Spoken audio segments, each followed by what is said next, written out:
चलिए आज आपको इकोनॉमिक्स का चैप्टर 1 से शुरू करते हैं। इकोनॉमिक्स का चैप्टर 1 है और इन सारे चैप्टर का ऑब्जेक्टिव आपको हम बता रहे हैं। चैप्टर 1 है अर्थव्यवस्था एवं इसके विकास का इतिहास। चलिए शुरू करते हैं पहला क्वेश्चन से। पहला क्वेश्चन है कि इनमें किसको प्राथमिक क्षेत्र में रखा जाता है या कहा जाता है। तो कृषि क्षेत्र को प्राथमिक क्षेत्र कहा जाता है। आप हमको बताइए कि औद्योगिक क्षेत्र को कौन सा क्षेत्र कहा जाता है। क्वेश्चन नंबर दूसरा है कि इनमें से कौन ऐसा देश है जहाँ पे मिश्रित अर्थव्यवस्था पाई जाती है। ऑप्शन है अमेरिका, रूस, भारत और इनमें से कोई नहीं। तो भारत हमारा जो है वो मिश्रित अर्थव्यवस्था वाला देश है। क्वेश्चन नंबर तीसरा है कि भारत में योजना आयोग का गठन कब हुआ था। तो आपको याद रखना है 15 मार्च 1950 को। 15 मार्च 1950 को भारत में योजना आयोग का गठन हुआ था। क्वेश्चन नंबर तीन हो गया। चौथा है कि जिस देश का राष्ट्रीय आय सबसे अधिक होता है वह देश कहलाता है। तो वह देश आपको बी नंबर विकसित देश कहलाएगा। जिस देश का राष्ट्रीय आय सबसे अधिक होता है वह विकसित देश कहलाता है। क्वेश्चन नंबर 5 है इनमें से कौन पिछड़ा राज्य है। तो आपको याद रखना है कि बिहार पिछड़ा राज्य है। क्वेश्चन नंबर 6 है कि शेयर बाजार की नियामक संस्था कौन है। तो शेयर बाजार की नियामक संस्था सेबी है। क्वेश्चन नंबर 7 है कि भारत में किस राज्य की प्रति व्यक्ति आय सबसे कम है। तो आपको याद रखना है कि अपना राज्य बिहार का प्रति व्यक्ति आय सबसे कम है। क्वेश्चन नंबर 8 है कि भारत में नीति आयोग की स्थापना कब हुआ था। तो नीति आयोग की स्थापना 2015 में हुआ है। क्वेश्चन नंबर 9 है कि मिश्रित अर्थव्यवस्था का कौन सा राष्ट्र है। तो हमारा देश भारत है। क्वेश्चन नंबर 10 है कि योजना आयोग के अध्यक्ष कितने होते हैं, उनकी संख्या कितनी होती है। तो योजना आयोग के अध्यक्षों की संख्या 8 होती है। क्वेश्चन नंबर 11 है कि बिहार में जीवन यापन का मुख्य साधन क्या है। तो आपको याद रखना है कृषि बिहार में जीवन यापन का मुख्य साधन है। क्वेश्चन नंबर 12 है कि देश में सब्जी के उत्पादन में बिहार का कौन सा स्थान है। तो देश में सब्जी उत्पादन में बिहार दूसरे स्थान पर है। क्वेश्चन नंबर 13 है भारत के पड़ोसी देशों में किस देश का प्रति व्यक्ति आय सबसे अधिक है। तो आपका श्रीलंका हो जाएगा। भारत के पड़ोसी देश श्रीलंका का प्रति व्यक्ति आय अधिक है। क्वेश्चन नंबर 14 है कि इनमें से कौन योजना आयोग के पदेन अध्यक्ष होते हैं। तो आपका इसका सही आंसर हो जाएगा प्रधानमंत्री योजना आयोग का पदेन अध्यक्ष होते हैं। क्वेश्चन नंबर 15 है कि भारत की आर्थिक व्यवस्था क्या है। तो भारत की आर्थिक व्यवस्था जो है आपको मिश्रित अर्थव्यवस्था है। क्वेश्चन नंबर 16 है कि इनमें से कौन से देश में समाजवादी अर्थव्यवस्था है। तो आपका आंसर बी हो जाएगा रूस में आपको समाजवादी अर्थव्यवस्था देखने को मिलता है। क्वेश्चन नंबर 17 है कि सम्य विकास की प्रक्रिया संबंधित है। तो सम्य विकास का मतलब होता है सभी वर्गों का विकास। इसका संबंध सभी वर्गों से होगा। क्वेश्चन नंबर 18 है कि गरीबी कैंसर रोग की तरह है, यह किसने कहा था। तो यह एक अर्थशास्त्री है, कुजनेट ने कहा था कि गरीबी कैंसर रोग की तरह है। क्वेश्चन नंबर 19 है किस क्षेत्र को द्वितीय क्षेत्र कहा जाता है। तो द्वितीय क्षेत्र औद्योगिक क्षेत्र को कहते हैं। क्वेश्चन नंबर 20 11वीं पंचवर्षीय योजना की अवधि क्या है। तो 11वीं पंचवर्षीय योजना का जो अवधि है 2007 से 2012। आप बताएंगे कि पहली पंचवर्षीय योजना का अवधि क्या है। पहली पंचवर्षीय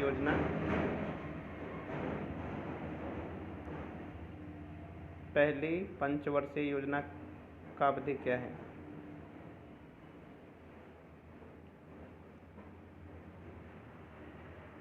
पहली पंचवर्षीय योजना की अवधि क्या है, आप लोग कमेंट में बताएंगे।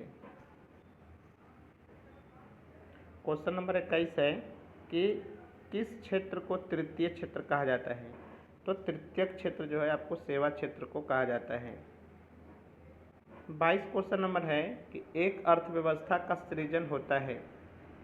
तो एक अर्थव्यवस्था का सृजन होता है प्राकृतिक संसाधनों से, भौतिक संसाधनों से, मानवीय संसाधनों से, यानी कहने का मतलब हो गया सभी प्रकार के संसाधनों से अर्थव्यवस्था का सृजन होता है।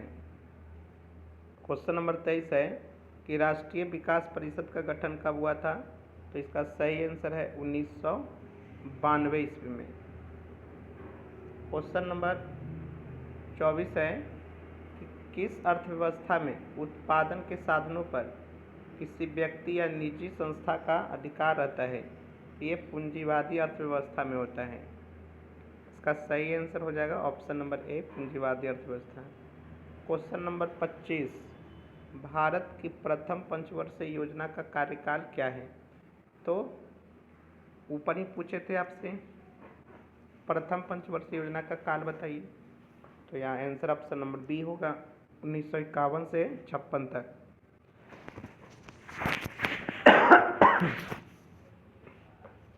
आगे क्वेश्चन नंबर 26 कि आर्थिक संरचना का एक मुख्य अंग क्या है। तो आर्थिक संरचना में शिक्षा भी आता है, स्वास्थ्य एवं सेवाएं भी आता है, यातायात संचार भी आता है, यानी कि सभी के सभी हो जाएगा। इसका सही आंसर हो जाएगा ऑप्शन नंबर डी, इनमें से सभी। क्वेश्चन नंबर 27 है कि आर्थिक क्रियाओं का उद्देश्य होता है। तो आर्थिक क्रियाओं का उद्देश्य होता है जीविकोपार्जन के लिए। ऑप्शन नंबर ए इसका सही है। क्वेश्चन नंबर 28 है कि पशुपालन और मत्स्य पालन किस क्षेत्र के अंतर्गत आते हैं। तो पशुपालन, मत्स्य पालन और कृषि क्षेत्र ये सभी के सभी आपको प्राथमिक क्षेत्र के अंतर्गत आते हैं। ऑप्शन नंबर ए हो जाएगा। क्वेश्चन नंबर 29 है कि निम्नलिखित में से कौन सामाजिक संरचना का अंग है। तो सामाजिक संरचना का अंग हो जाएगा, इसमें शिक्षा और प्रशिक्षण भी हो जाएगा, स्वास्थ्य और सेवाएं भी हो जाएगा, आवास भी हो जाएगा, उपयुक्त में से सभी। इसका सही आंसर हो जाएगा डी ऑप्शन। क्वेश्चन नंबर 30 है कि सामान्यतः किस देश के विकास का स्तर जिस आधार पर निर्धारित किया जा सकता है। तो किसी भी देश के विकास का स्तर जो है वो प्रति व्यक्ति आय, साक्षरता दर और स्वास्थ्य की स्थिति ये सभी पर निर्भर करता है, और इन सभी से इसका किसी भी देश का विकास का स्तर जो है इन सभी से निर्धारित किया जा सकता है। क्वेश्चन नंबर 31 है कि अर्धविकसित देशों की कार्यशील जनसंख्या का अधिकांश भाग संलग्न रहता है किस क्षेत्र में। तो प्राथमिक क्षेत्र में। जो देश विकास अभी नहीं हो पाया है वो अभी चल रहा है, तो वहाँ की ज़्यादातर जो जनसंख्या है वो आपको प्राथमिक क्षेत्र में कार्यशील रहता है। ऑप्शन नंबर ए इसका सही आंसर होगा। क्वेश्चन नंबर 32 है कि निम्नलिखित में से मिश्रित अर्थव्यवस्था की क्या विशेषता है। तो जहाँ पर मिश्रित अर्थव्यवस्था रहता है वहाँ पर निजी क्षेत्र और सार्वजनिक क्षेत्र दोनों आता है। इसका मतलब हो गया ऑप्शन नंबर इसका सी आंसर सही होगा। मिश्रित अर्थव्यवस्था में दोनों आता है। क्वेश्चन नंबर 33 है स्वतंत्रता प्राप्ति के बाद भारत का मुख्य आर्थिक उद्देश्य क्या था। तो स्वतंत्रता प्राप्ति के बाद आर्थिक उद्देश्य था कि तीव्र आर्थिक विकास भी होना चाहिए, उत्पादन, रोजगार और सृजन भी होना चाहिए, निर्धनता निवारण भी होना चाहिए, यानी कि इनमें से सभी हो जाएगा। क्वेश्चन नंबर 34 है बिहार के आर्थिक पिछड़ेपन का प्रमुख कारण क्या है। तो बिहार राज्य के पिछड़ेपन का कारण है कि यहाँ बढ़ती हुई जनसंख्या बहुत तेज हो गया है, कृषि पर भी अत्यधिक जनभार हो गया है, लोग ज़्यादा होने के कारण से कृषि कम होता है, बाढ़ और सुखाड़ का प्रकोप बढ़ा हुआ रहता है। इसका मतलब हो गया कि बिहार के आर्थिक पिछड़ेपन का मुख्य कारण सब हो जाएगा, तो सभी इसका आंसर हो जाएगा। 35 है आर्थिक विकास की माप के लिए सबसे उपयुक्त सूचकांक क्या है। तो उसका सही आंसर है option number B. Option number B हो जाएगा इसका सही आंसर, प्रति व्यक्ति आय। क्वेश्चन नंबर 36 है कि बिहार में जमशेदपुर में लोहा एवं इस्पात के कारखाने की स्थापना कब हुआ था? तो लोहा एवं इस्पात कारखाने की स्थापना जमशेदपुर बिहार में हुआ था 1907 में, जमशेदजी टाटा ने करवाया था। टिस्को की स्थापना 37 नंबर क्वेश्चन है कि निम्नलिखित में से कौन सा देश विकसित अर्थव्यवस्था का उदाहरण है? तो इसका सही आंसर अमेरिका। अमेरिका एक विकसित देश है। क्वेश्चन नंबर 38 है कि विश्व पर्यावरण एवं विकास आयोग की स्थापना कब हुआ था? तो इसका सही आंसर होगा 1983 ईस्वी। 1983 ऑप्शन नंबर बी। विश्व पर्यावरण एवं विकास आयोग की स्थापना 1983 में हुआ था। क्वेश्चन नंबर 39 है आर्थिक समृद्धि का संबंध किससे है? तो आर्थिक समृद्धि का संबंध सामाजिक संस्थाओं से है। ऑप्शन नंबर इसका बी सही आंसर हो जाएगा। क्वेश्चन नंबर 40 है कि आर्थिक विकास का गैर आर्थिक कारक कौन है? तो आर्थिक विकास का गैर आर्थिक कारक जो है वो आपका सामाजिक संस्थाएं हैं। Option B. क्वेश्चन नंबर 41 है कि जीवन की भौतिक गुणवत्ता का सूचक क्या है? तो भौतिक गुणवत्ता का सूचक इनमें से सभी हो जाएगा। जीवन प्रत्याशा, शिशु मृत्यु दर और मौलिक साक्षरता, इन सभी जीवन की भौतिक गुणवत्ता का सूचक है। चलो अब चैप्टर नंबर 2 आते हैं। इकोनॉमिक्स का चैप्टर नंबर 2, मुद्रा, बचत एवं साख। तो यहाँ कुछ स्लोगन दिया हुआ है, आप इसको पढ़ सकते हैं। और कितना अच्छा लिखा है कि जब भी पढ़ाई करने बैठे तो ये सोचें कि आखिरी बार पढ़ रहा हूँ, कल मेरा एग्ज़ाम है। यकीनन इस सोच के साथ ही की गई तैयारी एक अलग लेवल की होगी और आप बड़े से बड़े एग्ज़ाम आसानी से पास कर लेंगे। दूसरा है, ये भी आप पढ़ सकते हैं, ये भी आपके लिए एक ऊर्जा देगा। लोगों को अपने सपने मत बताओ, बस उन्हें पूरा करके दिखलाओ, क्योंकि लोग सुनना कम और देखना ज़्यादा पसंद करते हैं। चलिए आगे हम लोग देखते हैं चैप्टर नंबर 2 का पहला क्वेश्चन। जिस देश की राष्ट्रीय आय अधिक होता है वह देश क्या कहलाता है? तो वह देश विकसित कहलाता है, विकसित देश कहलाता है। क्वेश्चन नंबर 2, निम्नलिखित में से कौन सा देश विकसित अर्थव्यवस्था का उदाहरण है? तो यहाँ पर आंसर हो जाएगा ब्रिटेन। ब्रिटेन विकसित अर्थव्यवस्था का उदाहरण है। क्वेश्चन नंबर 3 है कि भूमि का पारिश्रमिक उसकी आय के रूप में क्या प्रकट करता है? तो भूमि से जो पारिश्रमिक आय के रूप में प्रकट होता है वो आपको लगान होता है। Option number C. Question number 4 है कि भारत में गरीबी रेखा के नीचे रहने वाले लोगों की जनसंख्या कितना प्रतिशत है? तो 29.8% है। क्वेश्चन नंबर 5, बिहार में घरेलू उत्पाद कितना प्रतिशत है? तो 11.03% बिहार में घरेलू उत्पाद है। क्वेश्चन नंबर 6 है कि इनमें से कौन बीमारू राज्य नहीं है? तो कर्नाटक आपको बीमारू राज्य नहीं है। बीमारू,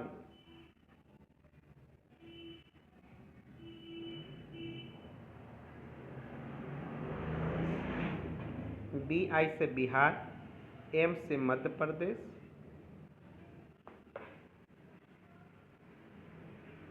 MA से मध्य प्रदेश, R से राजस्थान, U से यूपी भी बोल सकते हैं, उड़ीसा भी बोल सकते हैं। तो कर्नाटक इसमें बीमार राज्य नहीं। चलिए क्वेश्चन नंबर आपको आगे है 7 नंबर कि ऊंची विकास दर से क्या होता है? तो ऊंची विकास दर से देश जो है वो विकसित की श्रेणी में आ जाता है।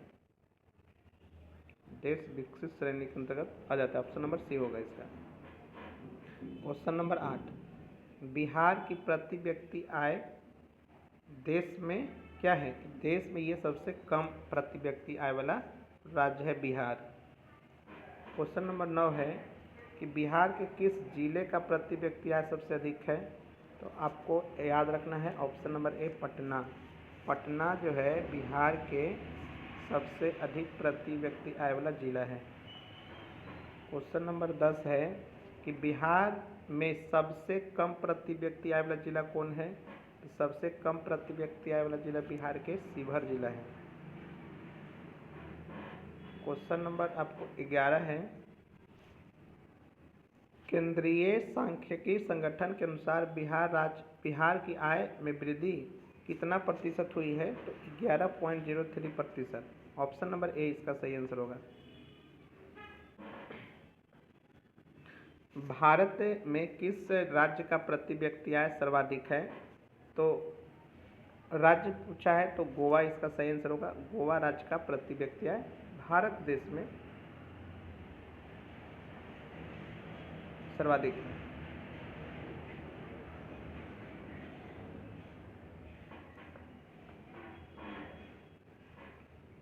दो 2009-10 के अनुसार बिहार की प्रति व्यक्ति आय कितना है।